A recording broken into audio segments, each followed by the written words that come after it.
How's it going, ladies and gentlemen, and fellow D&D gamers, or anyone that uses Roll20 in general? I'm going to be showing off some macros some simple macros that is really helped out me with gaming and stuff like that. So the two macros that I'm mainly going to be showing you how to do, and you can apply these or change them however you want, and you can pretty much do a lot of things with these.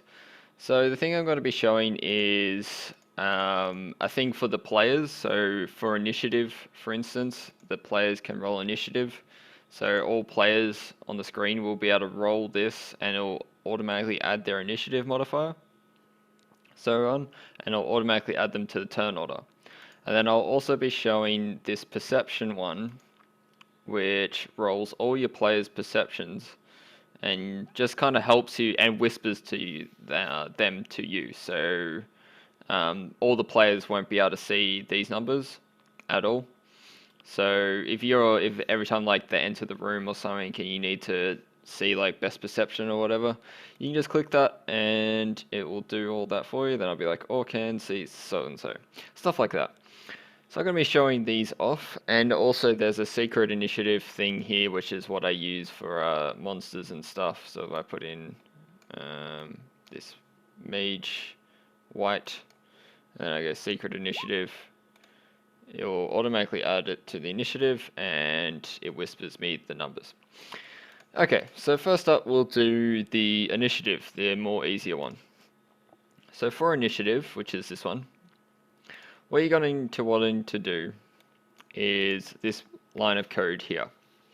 So what it is a slash roll, which is fairly simple. That's just rolling any dice, which we set the dice here. So 1d20, that could be anything you want. It could be 2d20, it could be 30d8s if you want, whatever you want. So we're doing initiative, so we want 1d20 plus their initiative modifier, which is this bit here. So the plus at selected initiative. So what this means is it looks for whoever you've got selected. So the players, for instance, will have to select their own characters for this to work. So when you've got that person selected, obviously the initiative thing will show up and they can click that and it will roll the initiative. Now what the next bit is, this bit here, this is the kind of modifier that it's looking for. So we go ahead and go into colors, attributes and abilities. It is going to be looking for this one. Now if this is not here, so if I simply get rid of that and then go ahead and roll it again, it will just roll it without a modifier. But most people will have initiative modifier, which you'll pretty much have to put in this yourself, or you can tell your players to, which all you have to do is hit add on the attributes and type in initiative and whatever the modifier is, which this person's currently is 3 actually, I do believe. Which you can check in the character sheet, depending on what version you're doing, it'll be simple. So yeah, so whatever this word is what it will be looking for the modifier. And then this simple end tracker is the thing that adds it to the turn order. So if I get rid of this and save this and roll, it will still roll the number, but it's not adding it to my turn order anymore, which if I add that back, which was at tracker, I do believe, it now adds color to the turn order, and you can use this for all of these. I would be showing you with these guys, but these guys don't currently have initiative, so currently they'll be 0, but because I haven't added theirs. Okay, so the next one is same with secret initiative. So secret initiative is, and for all the players to see this, by the way, is you want to have show as token action, this ticked, and visible to all players. Visible to players, and all you want to do is type in all players, put that in, save changes, and that will allow all players in your game to be able to see this modifier, and they can just click their own character, click that, and it will add them to the turn order. If they're already on the turn order, then it will automatically update their one, so that's pretty good. They won't just add 3 million of them. Okay, so next up is Secret Initiative. So this is what I use for initiative for monsters and stuff. So if we go ahead and grab all these guys in, for instance, if they're randomly fighting a white and a zombie, once the zombie loads, and I want to see, this is my old one, so will be the initiative that you just wrote, and this is the one you don't want to use. Otherwise, your players are going to see what, oh, rolled, no, 20. Anyway, the players are going to see what you roll, which I didn't like, so I found a way to make it so that when you roll the Secret Initiative, it only does 12. And then you can click on this guy, do Secret Initiative, and it does 15, and adds them straight to this.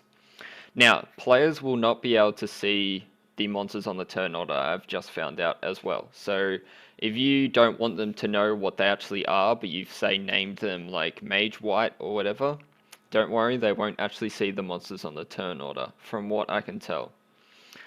But if you do want to change that, you can simply change the name here to anything you want. Say, I've mainly changed a lot of mine to enemy, and that will automatically change that there. Okay. So on to the Secret Initiative, we'll be needing the exact same modifier on your monsters as you put on your players. So we go into our monsters attributes, I have this initiative thing here. Now all this here I explained in a previous video, my last Roll20 video, which does my attacks for me and stuff is all here. Okay, so with this initiative, we have the initiatives modifier and I've set it as 3. And what we're going to do is whisper it to ourselves. So what we do is we do /WDM. Now what you're going to this to be is whatever your display name is here. So it will usually just be like whatever you set up your account name to be, but you can simply change it to whatever you want. I change it to DM just because it makes it easier for me.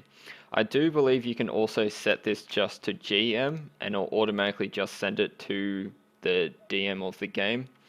As you can see there. I've not actually tested this, but I'm going to assume that it doesn't if you want to do it that way, but I just do it as my display name just to be safe. So we'll change this back to DM. And we're not going to be showing this as a token action. You can if you want. If you show it as a token action, it just means that every time that you click on someone, it will show up here. But because my monster lists are pretty long, I just tend to just have them down here, which is why I have this ticked. Whatever these ticks, whatever is ticked here, will be showing up at the bottom left of your screen under your names. So I'm going to take this off my token action. Okay, so what we're doing is we're whispering it to whoever we want. If you want to do a roll and whisper that to a player, then you can simply put that player's name in here. Okay, and then we do 2 square brackets, and this is kind of the code part. And then we just roll whatever we want. So I've just put D20. You can actually put 1 D20, but if you just put D20, then it just rolls 1. But you can simply put as many 20s as you want, and that will roll it. As you can see, we go test macro, and now it rolls 5 of them. Okay, so we'll change that back to 1. And we're going to be plussing the selected initiative again, modifier, and then add to tracker, as we saw just before. So the only difference is you're not going to have this /roll anymore. You're just going to have /WDM and then 2 square brackets to kind of close that in. Okay, so using that same technique, we can apply this to many different things. I have now started to apply this to my monsters attacks, for instance. See if I go to someone that's new and add them in. Instead of this, which if I did claw attack, all players will be able to see this, which now I've changed to, say, staff attack, and now it's just whispering it to me. And that's simply the same thing as I showed before, but instead of the /roll that you're doing, you're just doing /WDM. I'll show you here. Just a simple /WDM, and anything you put in words and stuff to see that, you literally just hover over it and it'll say like versus AC. For instance, on here, not that one, on this one, I've got like necrotic damage, so if I roll this, it will say necrotic damage. So there's kind of some nice things you can do there, and this just makes sure that the players don't see it, otherwise they're going to pick up on their modifiers and stuff, and they'll use that to their advantage.